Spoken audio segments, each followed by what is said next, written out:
नमस्कार। बहुत सारे लोग पूछते हैं कि याददाश्त के लिए क्या करें? हमारे दिमाग में जो विचार चलते हैं उसके लिए क्या करें? देखिए, उपाय तो बहुत सारे होते हैं, एक सीक्वेंस होता है, एक ट्रीटमेंट होता है, लेकिन कुछ ऐसी चीज़ें हैं जिनको अगर हम अपने जीवन में अपनाएं तो उससे इंस्टेंट लाभ मिलता है और उसके लाभ के साथ साथ माइंड जो है वो भी बड़ा शांत में रहता है। ऐसा ही एक उपाय योग के अंदर भी है जिसको प्राणायाम के रूप में जाना जाता है। वो प्राणायाम है भ्रामरी प्राणायाम। जिस प्रकार आपने देखा होगा कि एक कंप्यूटर के अंदर जब वायरस आ जाते हैं तो एंटीवायरस जो है उस पे चलाया जाता है, उसकी जगह को खाली कर देता है। एंटीवायरस के द्वारा उस वायरस को खत्म कर दिया जाता है तो फुल स्पेस उस कंप्यूटर की मेमोरी में बढ़ जाती है। इसी मेमोरी की बात है हमारी माइंड की।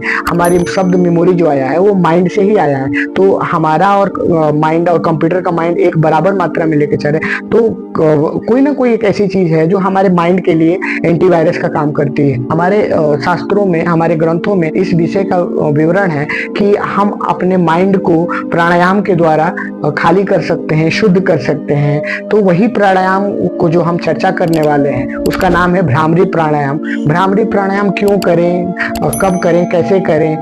तो देखिए, ब्रह्मांड में एक नाद है। उस नाद को अगर आप प्रत्यक्ष रूप से सुनना चाहें तो एक लोटा होता है, जैसे कि लोटा गोल होता है तो ब्रह्मांड का नाम मतलब लोटे से लिया गया।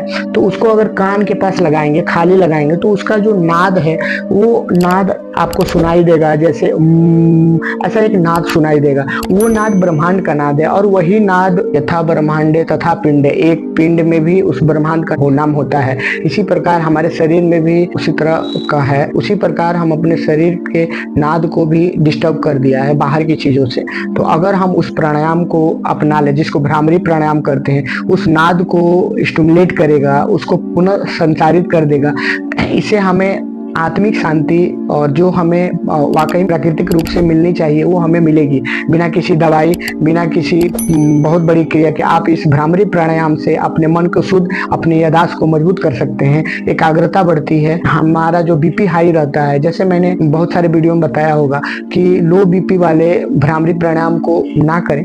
जैसे कि अगर हम भ्रामरी प्राणायाम जब करते हैं तो जो हमारा ब्लड का जो स्पीड है वो डाउन होगी। तो हाई बीपी के वाले लोगों के लिए तो बहुत बढ़िया, जिनकी पहले से ही बीपी लो है वो अगर करेंगे तो उनका ब्लड का जो मूवमेंट होता है वो स्लो हो जाता है। तो इसीलिए वो लोग ना करें और आप थोड़ा सा ध्यान रखें कि आपकी बीपी लो ना रहे भ्रामरी प्राणायाम करते हुए। ज्यादातर समस्या हाई बीपी की रहती है। तो बहुत सारे अवसाद, बहुत सारे टेंशन हैं जो आप बता भी नहीं सकते, एक्सप्लेन भी नहीं कर सकते। उसके लिए भ्रामरी प्राणायाम करना चाहिए। तरीके बहुत है, आप विभिन्न प्रकार से भ्रामरी प्राणायाम कर सकते हैं। अगर किसी को कुछ भी नहीं आता है तो सीधे बैठ जाइए, वज्रासन में बैठ जाइए, सुखासन में बैठ जाइए, चेयर पे बैठ जाइए, कुर्सी पे बैठ जाइए। अगर आपको लगता है कि मैं तनाव में हूँ तो 10 मिनट अपने आप को दीजिएगा, देखिएगा कि आपको कितना फायदा मिलता है। एक बार इसे आप शुरू कैसे करें। कमर सीधी रहेंगे, चेयर पे बैठना है, आप वज्रासन में बैठे, यहाँ से एक मुद्रा आप लगा लीजिए, ज्ञान मुद्रा, चिन्ह मुद्रा, कोई भी मुद्रा जिस नाम से भी आप जानते हैं वो लगा लीजिए और वज्रासन में बैठ जाइए। उसके बाद एक नाद हमें शुरू करना है। डीप ब्रीदिंग लेंगे, लंबा सांस लेंगे।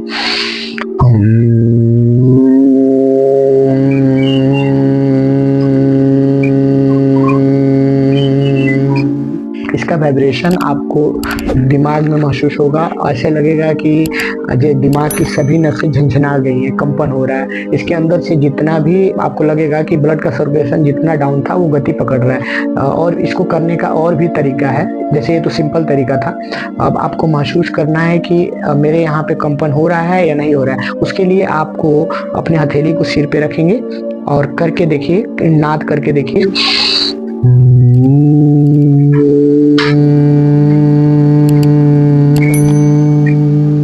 ये मैं आपको उदाहरण इसलिए दे रहा हूँ कि आपको वाकई में पता चले कि यहाँ पे कंपन होता है। जब आप हथेली यहाँ रखेंगे तो सिर का जो हिस्सा है वो कंपायमान कंपन होता हुआ महसूस होगा। ये कंपन हो रहा है, इसका मतलब कि कुछ ना कुछ हो रहा है। वहाँ पे ब्लड का सर्कुलेशन कुछ ना कुछ जो भी ट्रैफिक जाम हुआ है, मतलब जो भी, वो सब खत्म हो जाएगा, एकदम फ्री हो जाएगा। ये आप फ्री करें।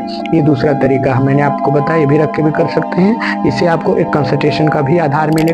हाथ यहाँ रहेगा तो आपको लगेगा कि मैं कुछ कर रहा हूँ। तो ये एक आधार भी आपको मुद्रा में भी कर सकते हैं। कानों को बंद करके 2 फिंगर आंखों पे रखते हैं और हमिंग साउंड निकालते हैं। ऐसी वीडियो देखने के लिए चैनल को सब्सक्राइब और वीडियो को शेयर जरूर करें।